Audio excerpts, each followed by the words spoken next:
ఈరోజు ఎంతో అందంగా కనిపిస్తున్నారు. మరి మాట్లాడవలసిందిగా కోరుచున్నాం.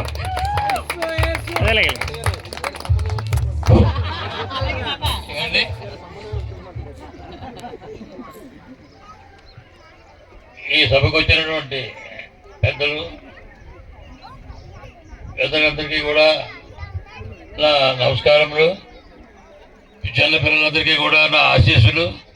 నేను రాయగౌతం, అనకాపల్లి జిల్లా రాయగౌతం గ్రామంలో 1941లో పుట్టాను.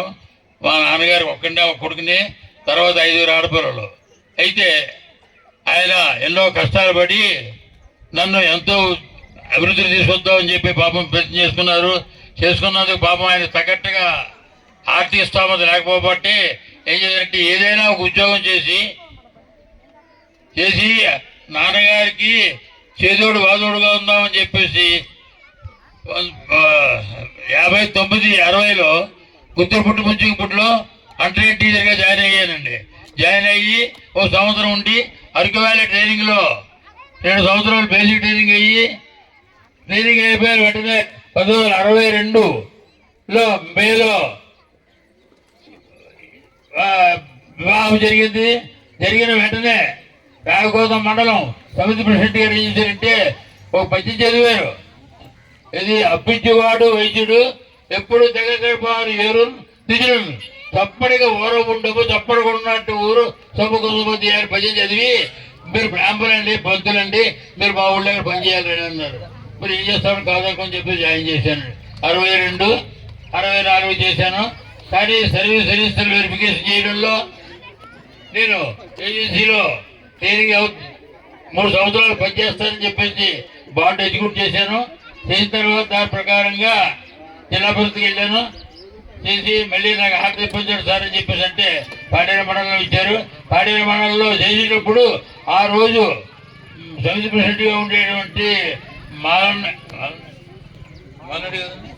మాలనాయుడు గారు ఏం చేశారంటే మీరు బ్రాహ్మణులండి, మీరు రోడ్డు పక్కన ఎక్కడ సరైన రోడ్డు పక్కన వేస్తాను అని చెప్పేసి చట్రాయపుట్లో 3/9/64 చట్రాయపుట్లో ఫస్ట్ జాయిన్ అయ్యాను. సర్వీస్ బిగినింగ్ 3/9/64, 68 చట్రాయపుట్లో పనిచేశాను.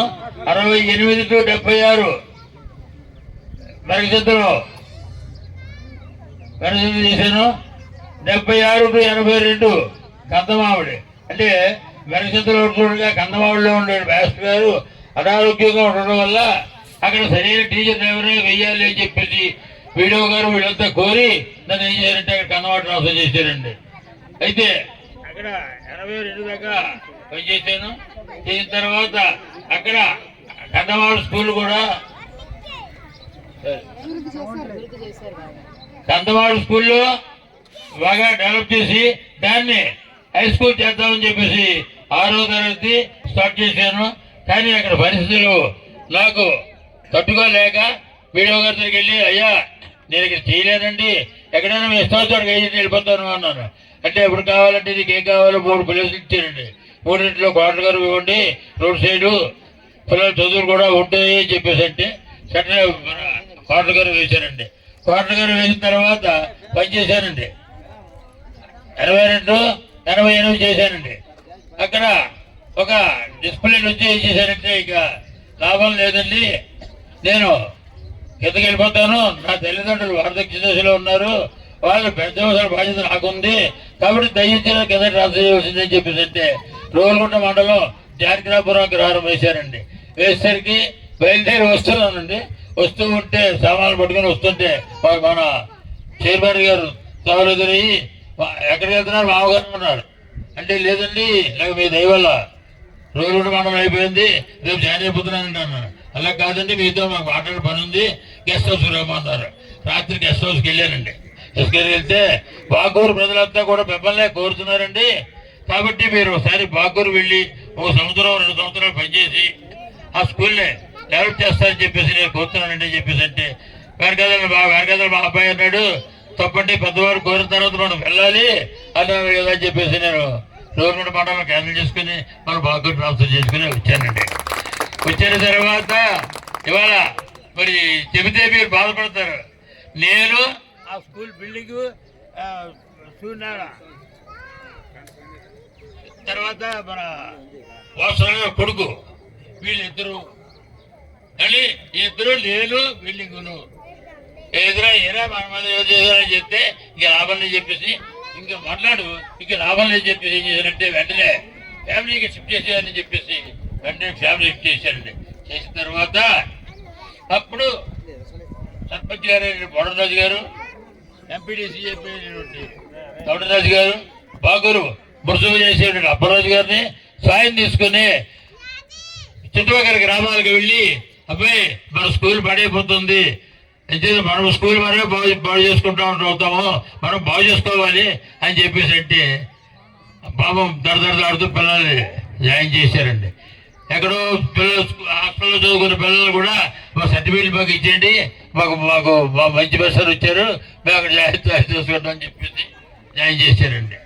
అలాగా ఒకే ఒక్క రోజుని మీకు అబద్ధమో నాకు నిజమో నాకు నేను హెడ్ మాస్టర్ని అంటే జీతం తీసుకున్న ఒకటే నా దగ్గర పనిచేసేటువంటి దగ్గర ఎవరంటే జీతభత్యాలు లేనటువంటి నా పెద్ద కూతురు నా కొడుకు ఉండి 34 అడ్మిషన్స్ 2 రోజుల్లో చేసామండి. చేసరికి మాట్లాడి చైర్మన్ గారు వచ్చారు. ఏమండి స్కూల్ ఎలా ఉంది? మాయగారు అన్నాడు. మాయగారు బాగుందండి, 34 మంది పిల్లలు జాయిన్ చేశారు. ఇదేంటి స్కూల్లో పిల్లలు లేక ఎంతమందికి వచ్చారంటే లేదండి పిల్లలందరూ కూడా ఇలాగా మీటింగ్ పెట్టి ఏర్పాటు చేశానన్నాను. అని ఏం చేశానంటే అలా చేసి వచ్చినంతలో పాప పెళ్లి సంబంధం చేశాను కానీ మరి జీతం ఇవ్వలేదండి. భార్యకి కానీ కొడుకు కానీ కూతురికి జీతం ఇవ్వకుండా నేను ఒకటి జీతం తీసుకుంటూ పని చేశానండి. ఇలా ఉంటుండగా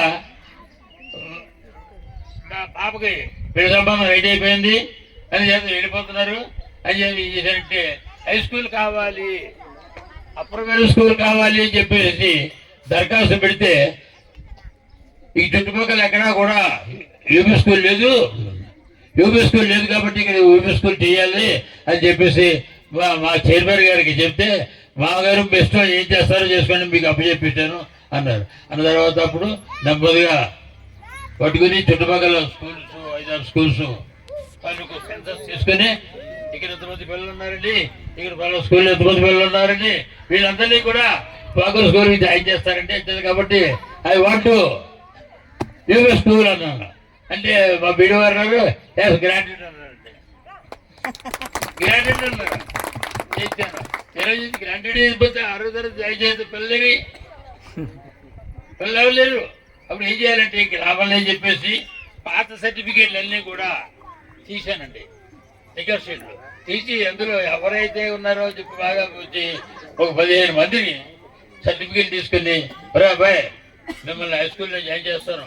ఇప్పుడు చూడండి మా కంపౌండర్ గారు అప్పుడే చూపించాను మాట వీళ్ళు చూపించాను మన కంపౌండర్ గారిని చూడండి. మన కంపౌండర్ గారు ఎంత ఉద్యోగం చేసుకుని చేస్తున్నారు, మనం కూడా అదే ఉద్యోగం చేసుకోవాలి అయితే కాబట్టి మీరంతా కూడా చదువుకుంటారు బాబు అంటే రైట్ అన్నారండి. వీళ్ళు అంతమంది 15 మంది నా కొడుకు తీసుకెళ్ళి పాడే హై స్కూల్లో 5వ తరగతి ఎంట్రన్స్ రాయించానండి. రాయి చేస్తే ఒకళ్ళు ఇద్దరు పోయారండి, మేధావులంతా పాస్ అయ్యారు. వాళ్ళందరూ తీసుకొచ్చి 6వ తరగతి చేశానండి. 6, 7 చేశానండి. 7వ తరగతి వచ్చేసరికి ఏం చేశారంటే నాకు తెలియక రికగ్నిషన్ లేకుండా పిల్లలు నామినేషన్ పంపించారండి. నా అదృష్టము మరి లేకపోతే మన బాకూరు ప్రజలు ఇదో అయితే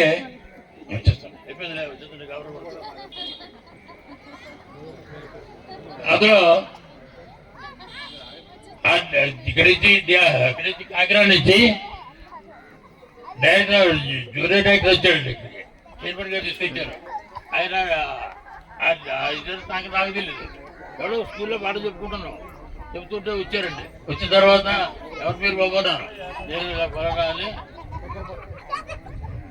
అని చెప్పిన తర్వాత ఆయన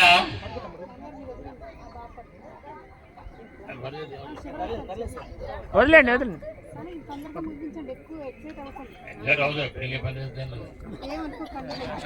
చేసిన తర్వాత వారు వచ్చిన తర్వాత స్కూల్ చూశారు. నన్ను ఎక్కడ ఎలా వడకట్టాలో నన్ను వడకట్టారండి. చూస్తే ఎక్కడ నేను దొరకలేదు, వెరిఫై చేసుకున్నారు. మీరు ఇక్కడే ఉండాలి అని చెప్పేసి హై స్కూల్ కి ఎంతో తరగతి పర్మిషన్ ఇచ్చారండి. ఎనిమిదో తరగతి ఇలాగ ఆర్డర్ పట్టుకొచ్చేసరికి జిల్లా పరిషత్ వాళ్ళు ఏం చేశారంటే ఇద్దరు వచ్చానండి.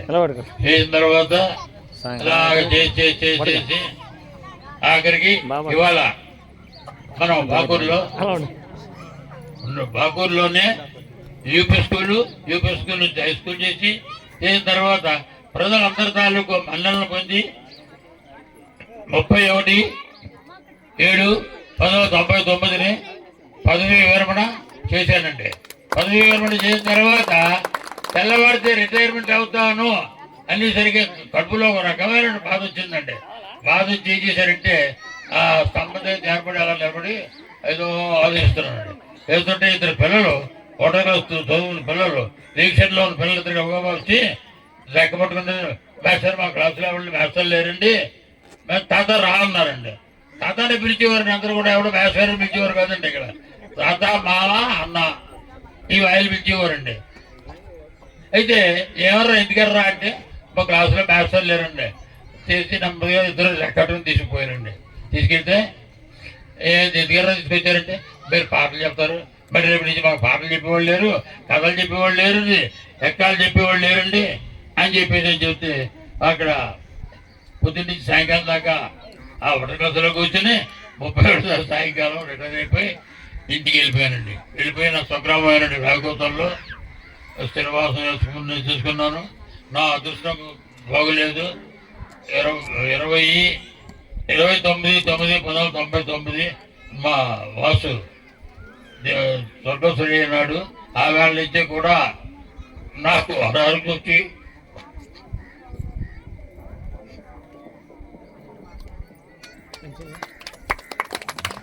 వచ్చిన తర్వాత ఈరోజు కూడా ఇంకా ధైర్యంగానే ఇంకా పాటుపడాలని ధైర్యంగానే ఉంటే లాస్ట్ ఇయర్ 2024లో ఆంజనేయ స్వామి గుళ్ళో పూజ చేస్తూ ఉంటే చెయ్యి కొంచెం అదిరిందండి. నోరు పక్కబాడి మాట తోసొచ్చిందండి. ఏంటి నాకు తోసొచ్చింది చెప్పింది గౌరవ లేచిపోయి గౌరవ ఇంటికి వెళ్ళిపోయి ఇలా ముందు పద లేదు బయలుదేరి పద అని చెప్పేసి ఆటో తీసుకుని అనకాపల్లి వెళ్ళి డాక్టర్ గారు చూపిస్తే ఇది సెకండ్ టైంలో కనిపిస్తుందండి మాస్టరు, అందుచేత మీరు జాగ్రత్తగా ఉండండి అని చెప్పేసి అంటే మందులు ఇచ్చారండి. ఆ మందులు వాడానండి. వాడిన తర్వాత తగ్గిందండి. తగ్గిన తర్వాత మరి కంటిన్యూ చేయరు కదా, చేయడం మానేసి ఏం చేశారంటే మళ్ళీ ఇంకా నాకేంటి వస్తుంది రోగం అనుకుని అయితే లాస్ట్ ఇయర్ మళ్ళీ మొన్న వినాయక చవితికి పూజలు చేస్తూ ఉంటే మళ్ళీ మామూలుగా నోరు చెయ్యి కాలు చెయ్యి నోరు మొత్తము ఇదైపోయిందండి. చేసిన తర్వాత మళ్ళీ ఆ డాక్టర్ దగ్గరికి వెళ్ళి చేస్తే వైద్యాలు 10 రోజులు ఉన్నాను. తర్వాత అనకాపల్లిలో మా పెద్దలు గారి ఉండి ట్రీట్మెంట్ చేయించుకుంటున్నాను. కానీ ఏ రోజైనా సరే ఏదో ఒక రోజున మన్నారు ఎప్పుడో రోజు మన బాగురు స్కూలు మన పిల్లలు నా కళ్ళల్లో కనిపిస్తుంటారండి. వాళ్ళని తలుచుకుంటూ ఉంటానండి రోజున వదలలేదు. కాబట్టి ఇటువంటి అవకాశం నాకు ఇచ్చినందుకు మీకు అందరికీ నా ధన్యవాదాలు తెలియజేసుకుంటూ మీ దగ్గర సెలవు తీసుకుంటానండి. ఆశీస్సులతో నాకు సన్మానం చేసినందుకు నేను ఎంతో గర్విస్తున్నానండి.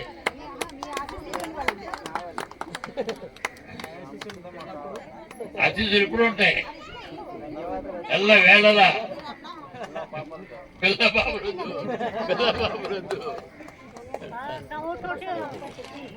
మరి మన మాస్టర్ గారి కుటుంబ సభ్యులు వాళ్ళ మనవళ్ళు ఉన్నారు, ఆయన మాట్లాడుతారంటే దయచేసి రావాల్సిందికి వచ్చినాం.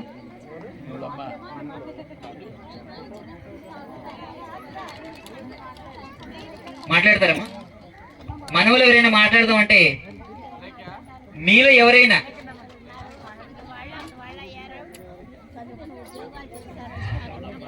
మరి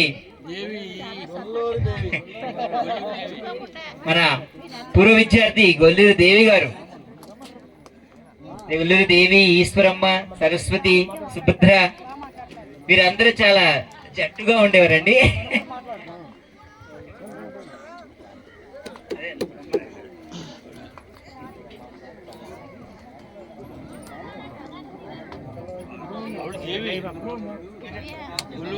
మరి మన మాస్టర్ గారి చిన్నమనవుడు చాణక్య మాట్లాడవలసిందిగా కోరుచున్నాం. అందరికీ నమస్కారం. చాలా ఆనందంగా ఉంది ఇక్కడికి వచ్చినందుకు.